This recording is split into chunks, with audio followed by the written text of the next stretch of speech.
Here's Jody Mack. Sunday get-together on CBS Sports Radio. Jody Mack, hour in, 3 to play. You know what I've been attempting to do for the past month, and that's get a preview of each team in the National Football League done before the season kicks off. We're in the high 20s now. Looks like I'm going to get them all done by next weekend. One team I haven't talked about in depth yet is a team that went to the NFC Championship Game last year. Watch their quarterback go down and their hopes go up in flames. We'll see if it plays differently this year. From 95.7 The Game in San Francisco and the host of the Krueger Show. I got to check this. I haven't watched it. That's my bad. Larry Krueger, longtime buddy of the show, joins us to talk 49er football here on CBS Sports Radio. How you been, Larry? Jody Mack, how are you, man? Doing great. Very good. Thank you very much for hopping on. Let it be known that despite the fact that I picked the Philadelphia Eagles to go back to the Super Bowl again this year and have wagered on such, I have already put a wager down on Brock Purdy as the MVP of the NFL. I think that he has been well undersold all offseason by the national media on what he achieved last year and the continuing narrative of, yeah, but he's hurt. Yeah, we don't know if he's going to be. Yeah, he's not going to be back. He's going to miss this. He's going to be there. He's going to be their opening day starter. How big a season do you think that Mr. Purdy's going to have? Well, Jody, I think that's smart money. I know you got a good price knowing you. That would be 50 to 1, and 50 to 1 is not a bad number to have. No, he's played great. He's played absolutely great. The last practice he was at, he was 12 for 12. If you look at his numbers from last year and extrapolate them out to a full season, if he did what he did last year, he would have had about 40 touchdowns and 12 picks. Those are MVP type numbers for sure. Yep, and I think he can do the same again this year. Quarterback with the 49ers, a massive off-season conversation. First, is Purdy going to be back? Answered yes. Is Tre Lance going to be his backup quarterback? The answer is no. Is Tre Lance going to be on the 49ers? The answer is no. Traded to the Dallas Cowboys on Friday. Surprise in San Francisco? I'm not. I think John Lynch, I said it in February that it sounded like the 49ers were recommitting to Brock Purdy and we're going to move off of Tre Lance. I said it at the time, and I've been taking a lot of criticism from the Lance fans because, I think they tried to trade him during the draft, but they couldn't. They didn't get their price. Finally they wanted to make sure that Brock was healthy. Like any smart GM, you're going to want to establish a surplus at the position before you move off of any player. They did that with Sam Darnold and Brandon Allen behind Purdy. So, I'm really not surprised they moved off of Lance. I think it's just, he had a $9 million cap figure. The average third-string quarterback in the NFL is making about $1 million. So I kind of saw it coming. Here's where I'll give John Lynch a lot of credit because I gave him a lot of grief when he picked Tre Lance because I thought it was a bad trade at the time. 2020 hindsight, that goes into the W column for the Mac Man. But when you realize that it's not going to work, it's worse to stay with a mistake than it is to acknowledge it and correct it. And the fourth-round draft pick isn't a major player in this, but him being around the team all year long, not happy as the third-string quarterback, how much did that play into their decision just to keep the room balanced rather than having an unhappy camper there? Well, Trey is such a professional young guy, and he wasn't going to be a distraction. But the dialogue had become really ugly between fans, and I don't think they wanted to spill over into their locker room. But if you said what's the main reason they moved on, I think the main reason is twofold. They know he needs to play to get better. They don't have the reps to give him to get better. And the other real reason is the cap. I mean, they've got one of the NFL's best rosters at the top, especially, and they got a bunch of guys they got to pay in 2024. And the cap figure gets crazy next year. And why do that when that quarterback that you could easily move as a third string guy? Understood. We're talking to Larry Krueger from 95.7 The Game and the Krueger Show podcast here with us on CBS Sports Radio previewing the 49ers. All right. When last we saw the 49ers in a game that mattered, they had a third-string quarterback who should actually be about a fifth-string quarterback in the league, Josh Johnson, trying to throw the ball. And then he goes down, and Brock Purdy's got to play, and he can't throw the ball at all. He had no shot. The 49ers, the game was over the minute that Purdy went down. How much bad blood is there between Philadelphia and San Francisco right now? Because I got a pretty good grasp on the Philadelphia end of it. How bad is it out there in San Francisco? Well, I mean, there's no question that these are the two best teams in the conference. I mean, this is almost in the Niners-Cowboys 1990s realm, where who's the third best team? Well, who even knows? I mean, it's just these are the two best teams, and it's by a wide margin. I think Dallas, Detroit, the Giants are maybe the next teams in the conference. But these are the two best teams. Now, the 49ers felt like they should have won that game and would have won that game if they hadn't had their quarterback go down. They expressed those opinions during Super Bowl week. Obviously, that got back to all the Eagles fans. So I'm sure, the game that's coming up later this year is going to be one of the biggest games of the year. And the 49ers know that, that they have to get off to a fast start this year because they want the NFC Championship game at Levi's, not Lincoln Financial. Yeah, I'm going to have to go Vanna White on you and buy a vowel or a continent. I'll buy the C. I can't buy the W. Could have won that championship game if Brock Purdy had stayed healthy? Absolutely. Would have won that game with Brock Purdy had he not gone down? Can't go there.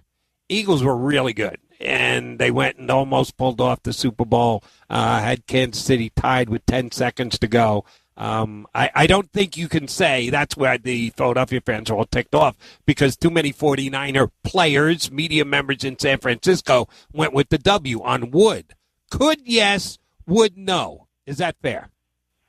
Well, I haven't heard any media members say it at all. The only people that I heard say it were players, and they're saying would. But, I think you and I know that when you're a player, you have to think confidently. So, I mean, if that's Deebo Samuel, that's his opinion.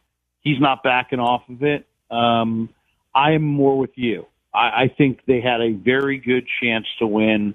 Would have is presumptuous. Yes. So you're right. Philadelphia had a loaded roster last year. They had, terrific offensive line, incredible secondary. I mean, they just Javon Hargrave, obviously, on their line. That was a hell of a squad last year. So, yeah, I agree, Jody. All right. Now, they do play this season. Advantage Philadelphia in the fact that it's in Philadelphia again, and these two teams could end up with the exact identical record at the end of the season, and that tiebreaker head-to-head may decide where the championship game is going to be played. How did the two teams, I'll ask you specifically about the 49ers, how do you not get over-jacked up for a game like that? Because the magnitude of it, I don't think, can be underrated. Well, I mean, they're fired up about that. I mean, they feel like it's unfinished business. I mean, it's later in the year. They got to take care of business up front. I mean, they're at Heinz Field in Week 1 against a Steeler team that doesn't lose Week 1 under Mike Tomlin, especially at home. So they know they got to get it rolling. There's only one team that gets the bye. The 49ers feel like they're an improved team. We're going to find out. I mean, Hargrave has definitely improved their defensive line rush up front, but Nick Bosa remains unsigned. And to be totally honest, the last two games, if they're any indication of what they're actually going to see, the 49ers may be fool's gold this year because they have not been able to stop the run at all on defense. They've given up over 6 yards a carry the last two preseason games. Now, it is preseason. They do have, Deebo, Ayuk, and Christian McCaffrey all look like they're primed for career years, but they're going to have to get some interior run defense going. Kinlaw has been a massive disappointment against the run. He's had some highlight plays, but they just don't have. They missed DJ Jones, who they let go to Denver a couple years ago, and they really haven't replaced him. And, oh, by the way, Javon Hargrave, who the 49ers pilfered from the Eagles, one of the best pass-rushing defensive tackles, not a great run defensive tackle. So something to keep an eye on for the 49ers. And, again, looking at that schedule, just one man's opinion, I think the third best team in the NFC is in the 49ers division. I think Seattle can be the third best team. I have them rated ahead of the Cowboys. Most people have the Cowboys third behind San Fran and Philly. I think Seattle's going to be good, and you got Seattle the week before Philadelphia and Seattle the week after Philadelphia. Damn, that's a tough 3-game stretch for the Niners. Well, no question. I will say this, just to push back on Seattle. Okay. They were 26th in the NFL against the run, and I don't know that they've done that much to change that. So I think Witherspoon, the kid from Illinois who they took in the first round, might be the defensive rookie of the year. He's that good. But I got to see them stop the run. I mean, the 49ers run all over them, and they've had no ability to stop it. I'll give you two guys. I think that the one they add just coming back from injury, and that's Adams at safety, and bringing Wagner back. I know he's not the player that he was when he was the leader of a Legion of Boom, but even on the bad Rams team last year, he's pretty damn good, and bringing him back into that defense, I think is going to make them better. That's why I think they're the third best team in the NFC. All right. I'm a big fan of the coach. I think he's one of the best offensive innovators in the entire National Football League. But he's starting to get a reputation as a coach who can fall in and out of love with a quarterback. And certainly that's been an example this year with Tre Lance being elsewhere. I'm sure he was a major part in the moving up to trade to get Tre Lance, and within 2 years he's done and he's gone. Is that a fair critique of Shanahan? I think there was a great cut on the 33rd team from Joe Banner, who you know well. Mm-hmm. And I guess Joe mentioned how he used to work with Shanahan, and that when Shanahan, get kind of cools on a player, he no longer is objective, and it's hard for him to kind of see it objectively ever again. And I think there's some truth in that. I think Banner knows Shanahan. I think that's the downside of Shanahan is that, when he does lose confidence in a player, he has a hard time of regaining that confidence. Will it happen with Brock Purdy? I don't think so, but we're going to find out. And they haven't. Shanahan's never really had a young quarterback outside of RG3 that he had a hand in developing. But Trey, I don't know if I'd put all of Tre Lance's struggles on Shanahan either. I think it was kind of a poor plan to go for a quarterback that was historically raw on a team that was firmly inside their Super Bowl window and never really had the commitment to give him the snaps that he needed. Where Purdy, I think, is a much more ready-to-play, almost veteran-like quarterback, despite being 24. So, but I think it is fair. I think that's a fair criticism, really. No, we're quarterback-heavy in the conversation here, but that's the NFL in 2023. It's all about the quarterback. How good a leader is Brock Purdy? As good. Let's just say this. I've interviewed all the top quarterbacks. I've face-to-face. I've interviewed Tom Brady face-to-face. I've interviewed Russell Wilson face-to-face, Drew Brees. He reminds me a little bit of all three of those guys. He's got that same humility, face-to-face in an interview that a Brady has, but just fire and intensity, and he'll yell at you in the huddle and scream. And he's just very, very dialed up. He's got a lot of that Russell Wilson, Fran Tarkenton ability to escape, run figure eights. He's really difficult to corral. And he's got a little bit of the Drew Brees in that he's, about that size, and he can throw from a number of different arm angles. I know that's a lofty comparison for a guy who hasn't really done hardly anything in the NFL, but, this guy's definitely a tough leader. The guys believe in him. You're only a leader if guys will follow you, right? And guys will follow this guy. All right, one more quarterback question, and then one more question about another star on your team, or we'll let you run. What kind of year do you think Jimmy G's going to have in Vegas? He's got a good collection of weapons, but he doesn't have necessarily a great offensive line. And saying you made a bet on Purdy as kind of a 50-1 shot. I'll give you MVP, another. Yeah. I'll give you another one that I like. I like the rookie quarterback from Purdue to overtake Jimmy G, or not overtake him. I mean, Jimmy G's probably going to get hurt at some point behind that line because he is courageous. he will stand in against the rush. And I think the Purdue rookie, is it O'Donnell? Is that his name? Yeah. O'Connell. O'Onnell Ian O'Connell from Aiden Purdue. O'Connell. Yeah. Aiden O'Connell. I think Aiden O'Connell is going to be the next Raider quarterback of substance. I saw him in the preseason in 2 different games. He looks nice. Throws an accurate ball, a little bit more athletic than you think. I think we're going to be talking a lot about O'Connell this year.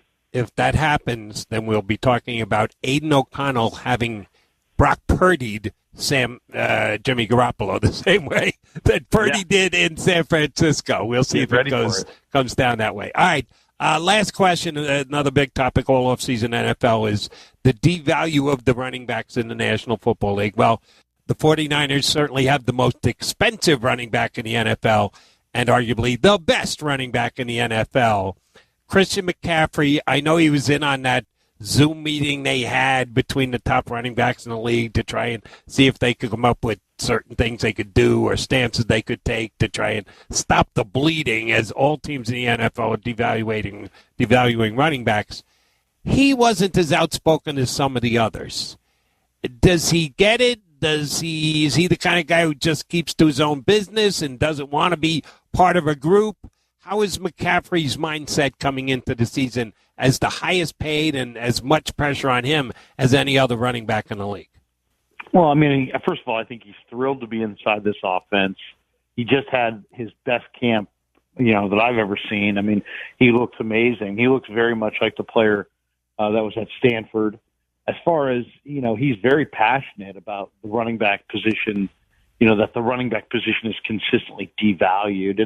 And this, let's be honest, I mean, this is something that the players have to, talk to their representatives about and hammer out in the new CBA and figure out a way so that teams can't do an end around running backs and not pay them. There has to be some mechanism within the game to pay them fairly. You can't even have a conversation about NFL football without talking about the importance of establishing the run on offense, stopping the run on defense. So this devaluation of the running backs, probably needs to be dealt with because they're not going away. And as far as McCaffrey, though, I think the entire offense has changed to accommodate Brock Purdy. I think you're going to see fewer zone reads from the quarterback, but you're going to see lots of screen passes, lots of hitch passes, lots of stuff within 5 to 10 yards of the line of scrimmage involving the running backs, delayed handoffs. You're going to see the running backs be utilized a little bit differently in this offense than you did a year ago, I believe. Okay, that'll be interesting to see. And we can debate over between a W and a C. Would and could Purdy's injury in the NFC Championship game. Assuming health to your quarterback and most of your other star players, it's Super Bowl or bust for the 49ers this year, right? Well, and even more so now that they've moved off of Tre Lance. I mean, let's be honest. I mean, John Lynch and Kyle Shanahan, when they moved Tre Lance the other day for a 4th-round draft choice, they dialed up the heat on themselves locally, nationally. Everybody, Purdy has to play well. The 49ers have to be in that NFC Championship game. And I really believe, Jody, that the Niners judge themselves by Lombardi trophies, and they've been to 3 of the last 4 NFC Championship games, and they don't care at all. They want the Super Bowl. I've never seen this organization this hungry and singularly focused on that task. And I think not all teams can say this, Jody, but the Niners can this year. It is Super Bowl or bust. Krueger, I will make a promise to you if you make a promise to me. I will come on your show the week of the NFC Championship game between the Eagles and the 49ers if you promise to come on my show here on CBS Sports Radio the week before the Eagles and 49ers do battle. Deal.